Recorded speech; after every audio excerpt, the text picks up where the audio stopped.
Mon frère, ma soeur, viens, on va s'effrayer un peu. Sinon, viens, je vais t'effrayer un peu. Parce que tu es l'acteur, l'actrice principale de cette situation-là.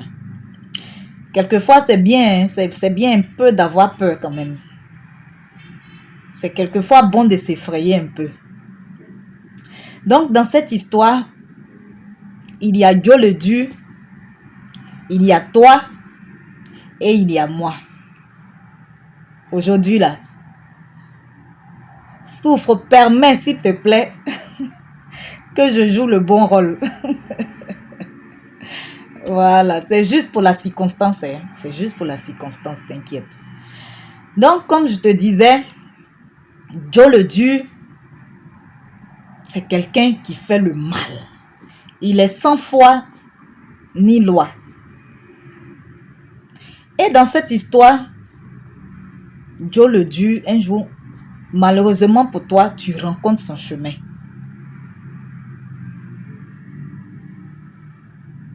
Et avant ton temps, il te fait quitter la terre. Je pense que tu comprends un peu ce que je veux dire. Sinon, tu comprends très bien ce que je veux dire.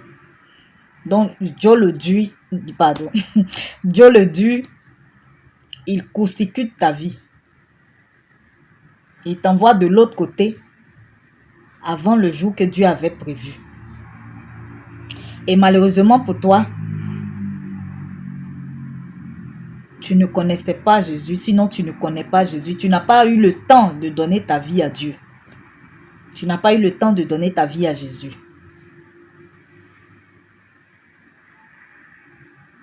Tu n'as pas eu le temps de te réconcilier avec Dieu. Et des années plus tard, Dieu le Dieu, heureusement pour lui, il me rencontre. Je lui parle de Jésus. Je lui parle de l'amour du Christ. Je lui parle de l'évangile. Je lui donne une Bible. Dieu le Dieu, il est touché et il décide de se repentir. Il décide de donner sa vie à Jésus. Il décide d'abandonner le mal. Et Dieu le Dieu devient une bonne personne. Dieu le Dieu même devient un évangéliste. Dieu le Dieu même devient un pasteur. Dieu le Dieu devient un prophète. Oui, parce que Dieu, il peut prendre la prostituée pour faire d'elle une prophétesse. Il peut prendre le braqueur, le voyou, pour faire de lui son serviteur. Donc Dieu le Dieu, le voici maintenant qui donne sa vie à Jésus. Dieu le Dieu qui fait du bien maintenant. Dieu le Dieu qui s'est réconcilié avec Dieu. Dieu le Dieu qui n'a plus de casier judiciaire spirituel. Parce que quand on donne sa vie à Jésus, on devient une nouvelle créature. Les choses anciennes sont passées. Les choses anciennes sont effacées par Dieu, comme si tu ne les avais jamais faites. Toutes choses sont devenues nouvelles. Quand on donne sa vie à Jésus, ce n'est plus soi qui vit, mais c'est Christ qui vit en soi. Et voici la situation actuelle de Dieu le Dieu. Dieu le Dieu parle de Jésus, il évangélise les gens. Ceux qui n'ont pas connu Dieu le Dieu dans son passé, ils ne retiennent que l'image qu'il présente actuellement. Pour eux, Dieu le Dieu a toujours été une bonne personne, une personne qui est née à l'église. Parce que Dieu le Dieu travaille pour gagner des âmes. Travaille pour le royaume de Dieu. Mais en attendant, quand on retourne en arrière, quand on retourne dans le passé de Dieu le Dieu, toi, il avait déjà fini avec toi. Tu n'as pas eu la chance que Dieu le Dieu a aujourd'hui. tu ne connaissais pas Christ, ou bien même tu as entendu parler de Christ, mais tu as décidé volontairement de fermer tes oreilles, de boucher tes oreilles à l'évangile, d'endurcir ton cœur, parce que pour toi, peut-être tu étais trop jeune pour donner ta vie à Dieu. Tu étais trop choco, tu étais trop beau, trop belle pour suivre Dieu, parce que ça, c'est les trucs des vieux, c'est les trucs des désespérés, c'est les gens qui ont échoué dans la vie, qui vont maintenant dans le christianisme, qui vont dans la religion.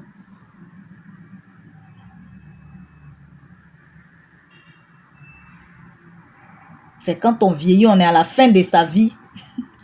Quand on est très malade, on n'a plus rien à espérer de la vie, qu'on donne sa vie à Jésus. Mais, malheureusement pour toi, tu n'as pas eu le temps de vieillir, d'être désespéré pour donner ta vie à Jésus. Et Dieu le Dieu avait fini avec toi. Et aujourd'hui, tu n'as plus cette chance. Tu n'as plus une nouvelle chance comme Dieu le Dieu l'a eu aujourd'hui. Toi, tu es déjà parti. On meurt une seule fois. Et il y a un seul jugement. Ton âme est où? C'est pas moi qui le dis. Moi, je me base seulement sur ce qui est écrit dans la Bible. Je peux avoir une bonne manière de ne pas le dire parce que moi, je parle avec force. C'est comme ça que je parle. Mais ce que je dis là, tu peux aller vérifier, c'est écrit dans la Bible. Donc, ton âme se trouve où?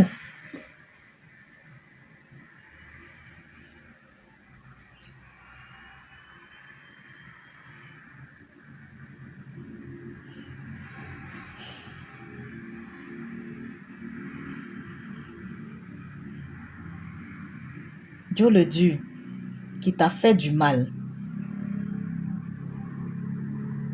il ne sera plus jugé pour le mal qu'il t'a fait. En tant que toi, tu es déjà parti. Et tu n'as pas la chance de revenir. Parce que quand on part de l'autre côté, on ne peut plus revenir. Mais toi, tu seras jugé par rapport à la vie que tu auras vécue sur terre. Quand tu étais encore là, dans ton corps, tu seras jugé par rapport à ça. Mais Dieu le Dieu, du fait qu'il s'est repenti, qu'il ait donné sa vie sincèrement à Jésus et qu'il travaille pour le royaume de Dieu, Dieu le Dieu ne sera plus jugé pour ce qu'il t'avait fait.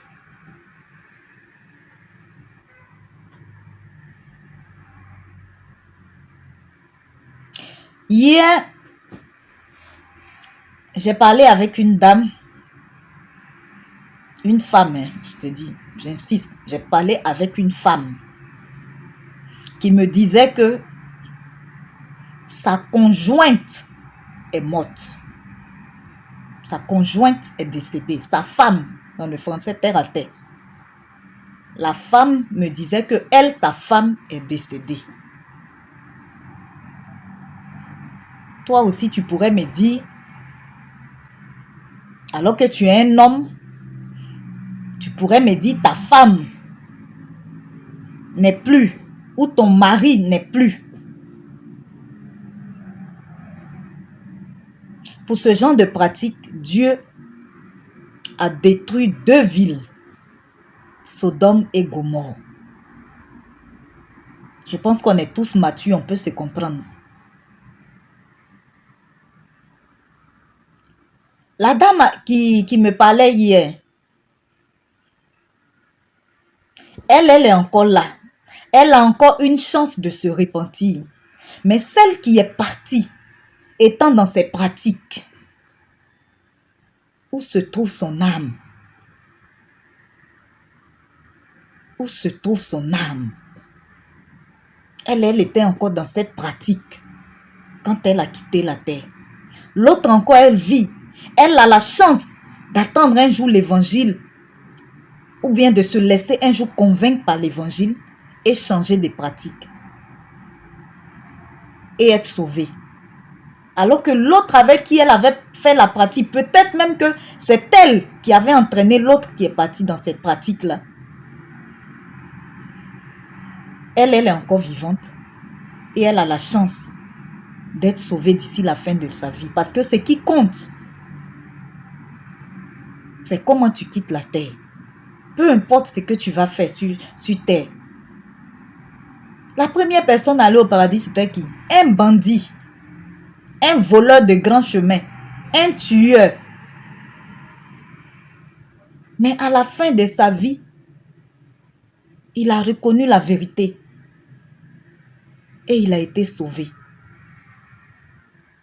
Et c'est comme ça aussi que mon frère, ma soeur, tu peux être sauvé encore.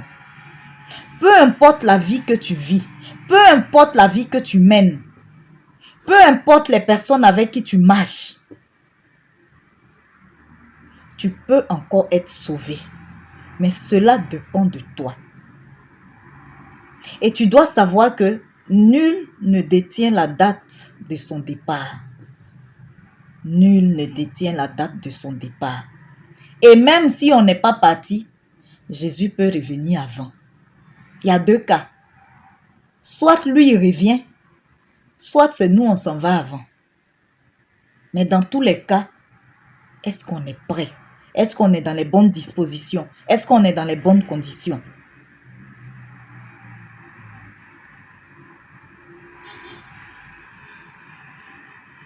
Tu peux encore prendre la décision tant que tu es sur la terre.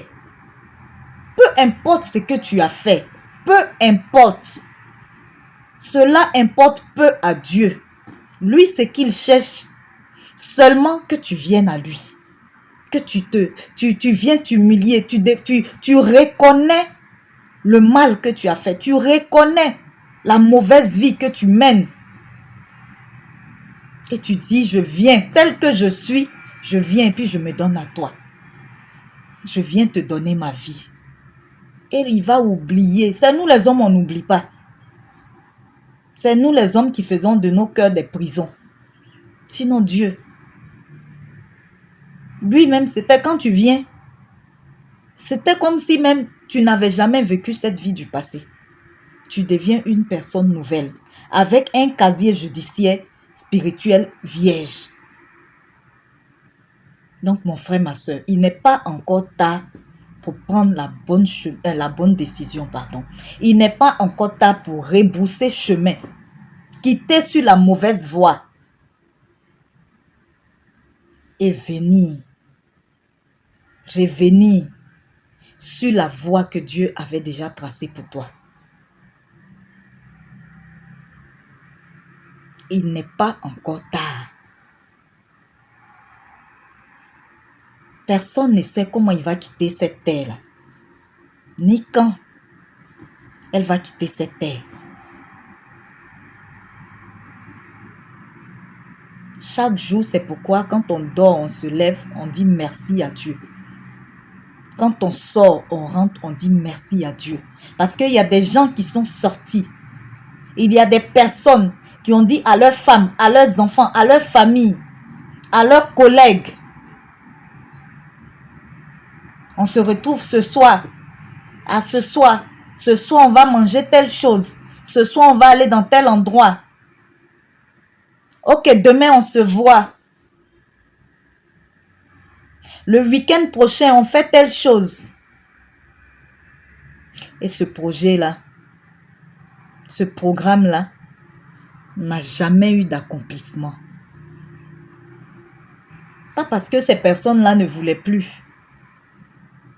mais parce que la vie en a décidé autrement. Les cimetières sont pleins de projets, de programmes jamais réalisés.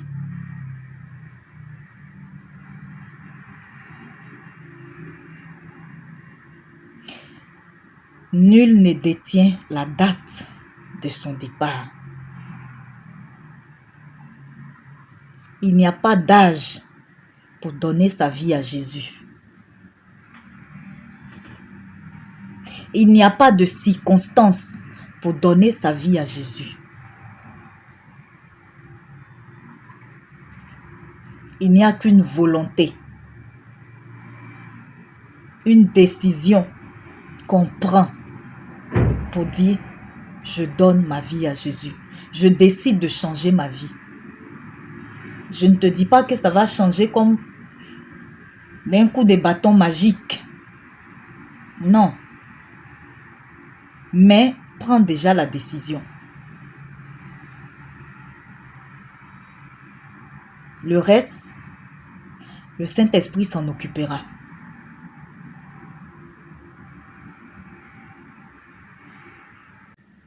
Que Dieu nous éclaire.